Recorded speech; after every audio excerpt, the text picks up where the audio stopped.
태양계의 거대 가스 행성들, 목성, 토성, 천왕성, 해왕성, 이 4개의 행성들은 공통적으로 행성 주변에 고리를 가지고 있습니다. 이 중에 토성은 가장 넓고 화려하게 눈에 띄는 고리를 가지고 있죠. 아름다운 원반처럼 보이지만 사실은 작은 천체들이 잘게 부서져서 각종 바위, 돌, 얼음 등이 뿌려져 있는 현장입니다. 과학자들은 이 고리가 형성되는 원인이 소천체가 모행성에 너무 가까이 붙잡히게 되면서 부서지게 되어 그 부스러기들이 모행성을 중심으로 공전하면서 형성된 것이라고 추측했습니다. 모행성의 막강한 중력 때문에 소천체가 부스러지게 되는 것이죠.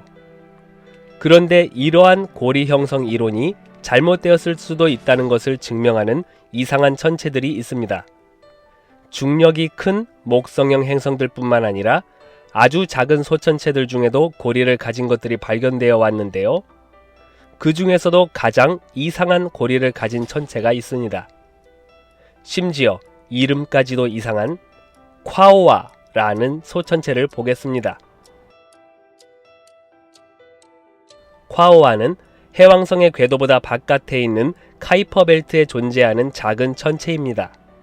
지름은 1110km 정도 되는데 지구 지름의 10분의 1, 달 지름의 3분의 1, 명왕성 지름의 2분의 1 정도입니다. 카이퍼 벨트에 있는 천체 중에는 큰 편에 속합니다. 태양으로부터 떨어진 거리는 약 43AU 정도 되고 약 286년에 한 번씩 태양을 중심으로 한 바퀴 공전합니다. 2002년에 미국 팔로마 천문대에 있는 망원경으로 발견했고 2007년에는 콰오아를 중심으로 공전하는 웨이어트라는 위성이 존재하는 것을 발견했습니다. 그리고 최근에 2023년 초에는 이 콰오아에 고리가 있다는 사실이 밝혀졌는데 그것도 2개나 있었습니다. 59명의 천문학자들로 구성된 연구팀은 스페인에 있는 세계 최대 광학 망원경인 그랑 텔레스코피오 카나리아스에 장착된 초고속 카메라로 콰오아 주변의 고리를 발견했습니다. 고리가 희미해서 잘 보이지 않지만 콰오아가 지나가면서 별빛을 가리는 엄폐 현상을 통해 고리의 실루엣을 관측할 수 있었습니다. 이런 작은 천체의 고리는 아주 가늘고 어둡기 때문에 발견이 어려운데요. 그래서 천체가 별빛을 가리는 현상을 통해서 간접적으로 관측되곤 합니다. 고리가 없는 천체가 별빛을 가리는 경우에는 한 번만 가리게 되지만 고리가 있으면 3번 가리게 되는 것으로 고리의 존재를 확인하는 것이죠. 고리를 발견하게 된 지 얼마 안 되어 좀 더 안쪽에 2번째 고리도 있음을 발견하게 됩니다. 위성도 있고 고리도 2개나 있다니 외소행성 주제에 가질 건 다 가졌네요. 이런 작은 천체 주변에 위성이 존재하는 것은 흔한 일이고 놀랍지 않은데요. 하지만 고리가 있다는 것은 극히 드문 경우입니다. 과학자들의 이론에 따르면 일반적으로 행성 주변에 고리가 생성되는 과정은 이렇습니다. 위성이 모행성의 로슈 한계라는 반경 내로 접근하면 위성이 부서지게 됩니다. 로슈 한계라는 것은 위성이 모행성의 중력에 의해 파괴되지 않고 접근할 수 있는 한계 지점을 말합니다. 위성이 로슈 한계 안쪽으로 들어가면 모행성의 중력이 위성에 가까운 지점은 강하게 잡아당기고 먼 지점은 상대적으로 약하게 잡아당기기 때문에 위성이 찢어지게 됩니다. 결과적으로 산산조각난 위성의 조각들은 모행성의 주변을 돌며 원반 모양을 형성하고 이것을 고리라고 하는 것입니다. 외소행성 하오메아에도 고리가 있는데 하오메아는 중력이 약하긴 해도 로슈 한계 이론에 들어맞는 경우였습니다. 그러나 콰오아의 경우 중력이 너무 약한 데다가 고리가 로슈 한계보다 먼 곳에 형성되어 있었습니다. 그동안 믿어왔던 로슈 한계 이론이 정말 타당한지 의심하는 사례가 된 것이죠. 이론대로라면 로슈 한계 바깥에 있는 물질들은 합쳐져서 위성이 되어야 맞는 것이었습니다.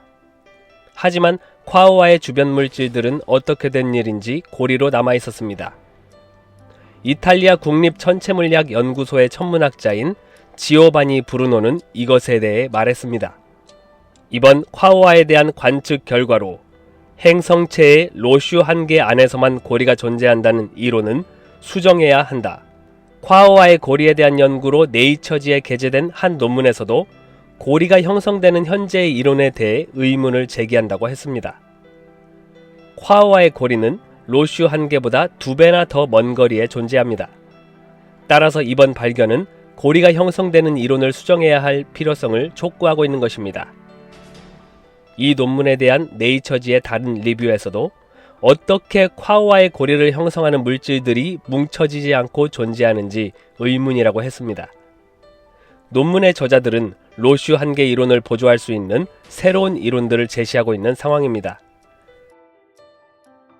로슈 한계는 지금까지 과학적 사실로 받아들여져 왔습니다. 물리학적으로 맞는 것처럼 보이죠. 하지만 이번 발견은 이 로슈 한계 이론이 완벽하지 않다는 것을 보여주고 로슈 한계 이론이 다른 보조 가설로 완벽하게 보완될 수 있을지는 더 지켜봐야 할 것 같습니다.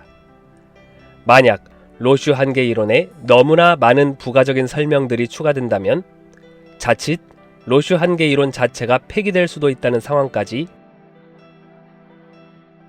오늘 우리가 알고 있는 지식이 내일의 발견 앞에서는 쓸모없어질 수 있습니다. 과학의 역사는 자주 그래왔죠. 무한한 우주의 신비 앞에서 인간이 이해하는 이론들은 항상 불완전할 수밖에 없습니다. 그래서 우리는 계속해서 묻고 배우고 탐구합니다. 과학의 이론들이 현실을 이해하고 세상을 해석하는 틀을 제공하지만 그것들은 시간이 지나면서 수정되거나 새로운 이론으로 대체될 수 있습니다.